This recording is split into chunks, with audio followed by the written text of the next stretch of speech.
आप देख रहे हैं लव इंडिया नेशनल, क्योंकि इरादे हमारे साथ हैं, इसलिए लोग। आज मुख्यमंत्री योगी आदित्यनाथ ने मध्य प्रदेश में एक बयान दिया है जिसमें वो कह रहे हैं कि कांग्रेस की जो है वो देश की समस्या है और देश की समस्याओं को बढ़ाने का काम कांग्रेस करती है। बिल्कुल निश्चित रूप से माननीय मुख्यमंत्री ने ठीक कहा है।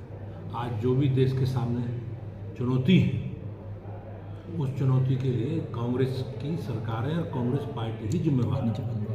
लेकिन माननीय मोदी जी के नेतृत्व में हमारी सरकारों ने देश की समस्याओं से जो भी हमारे सामने चुनौती रही है, उन चुनौतियों को समाप्त करने का काम, देश की समस्याओं का निदान करने का काम माननीय प्रधानमंत्री जी ने किया है, राज्य में माननीय मुख्यमंत्री जी ने किया है। और आज देश हमारा दुनिया में, भारत दुनिया का नेतृत्व करने जा रहा है। और उत्तर प्रदेश भी एक उत्तम प्रदेश, और जो बीमारू राज्य के रूप में उत्तर प्रदेश की ख्याति थी, आज उत्तर प्रदेश देश की दूसरी सबसे बड़ी अर्थव्यवस्था है। और हमारे राज्य में बिजली, पानी, सड़क और शिक्षा, स्वास्थ्य सभी विषयों पर बहुत अच्छा काम माननीय मुख्यमंत्री के नेतृत्व में हुआ है। अच्छा, अलीगढ़ का नाम हरिगढ़ करने की एक प्रस्ताव पास हो गया है वहाँ के निगम में और सरकार को भेजा जा रहा है, क्या कहें? अब ये राज्य को इस पर निर्णय करना है, जो भी विधिक प्रक्रिया होगी सरकार उसको पूरा करेगी। इसके अलावा बीजेपी का पिछड़ा वर्ग को साधने के लिए कवायद जो है वो तेज हो गई है। प्रयागराज में जनवरी में महाकुंभ लगने जा रहा है और दिसंबर में भी पिछड़ा वर्ग की जातियों का सम्मेलन होगा। क्या है पूरा कुछ इसमें? भारतीय जनता पार्टी, हमारी पार्टी का जो स्वरूप है सर्वव्यापी और सर्वस्पर्शी, और माननीय प्रधानमंत्री जी का जो संकल्प है सबका साथ, सबका विकास और सबका विश्वास, हम लोग सबको साथ लेके चल रहे हैं।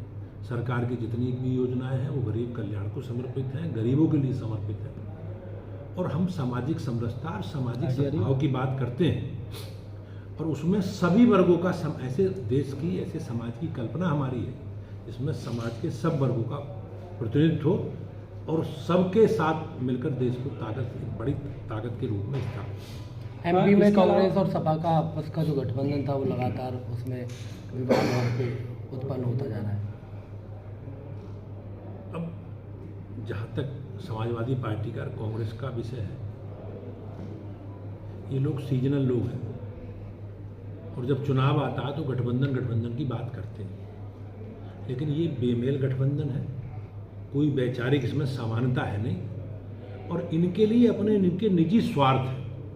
और ये पार्टी निजी स्वार्थों के लिए काम करती है, चाहे कांग्रेस पार्टी हो, चाहे समाजवादी पार्टी हो, चाहे बहुजन समाज पार्टी हो।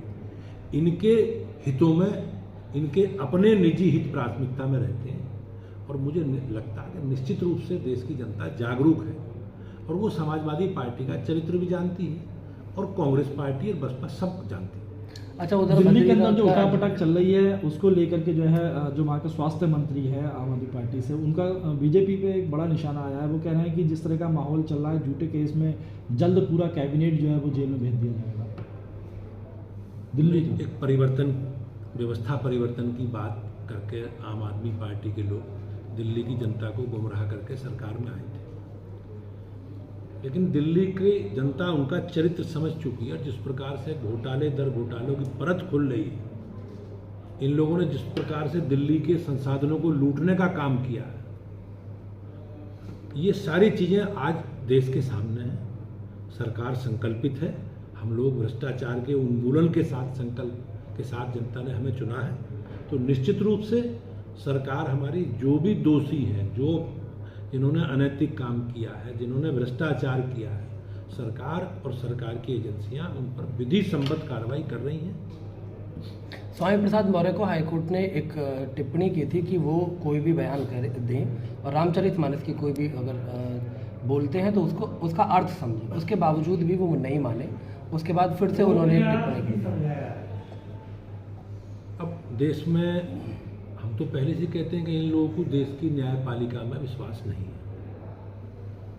इन्हें समाज में टकराव, तनाव पैदा करना है, समाज को विभाजित करके, खंडित करके एक वोट बैंक के रूप में अपनी राजनीति को स्थापित करना है। और उसी कारण स्वामी प्रसाद मौर्य जी हमारे धार्मिक ग्रंथों के बारे में, धर्मगुरुओं के बारे में, साधु संतों के बारे में, रामायण के बारे में इन्होंने अनावश्यक टिप्पणी की है। और मान्य न्यायालय का निर्णय उसी से संबंधित है। तो लेकिन उन्हें समझना चाहिए और इनके चरित्र को, समाजवादी पार्टी के स्वामी प्रसाद मौर्य जी के चरित्र को जनता सब जानती है।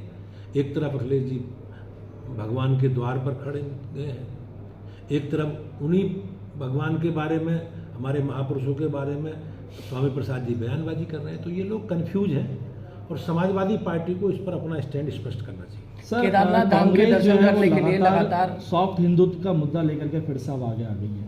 जिस तरह से बीजेपी को पहले कहा जाता था ये लोग सीजनल लोग हैं, सीजनल हिंदू हैं, चुनावी हिंदू। अच्छा, एक केदारनाथ के दर्शन करने के लिए लगातार एक झड़ी सी लग गई है। अब पहले अखिलेश यादव गए, फिर राहुल गांधी गए, आज डिम्पल यादव पहुंची है।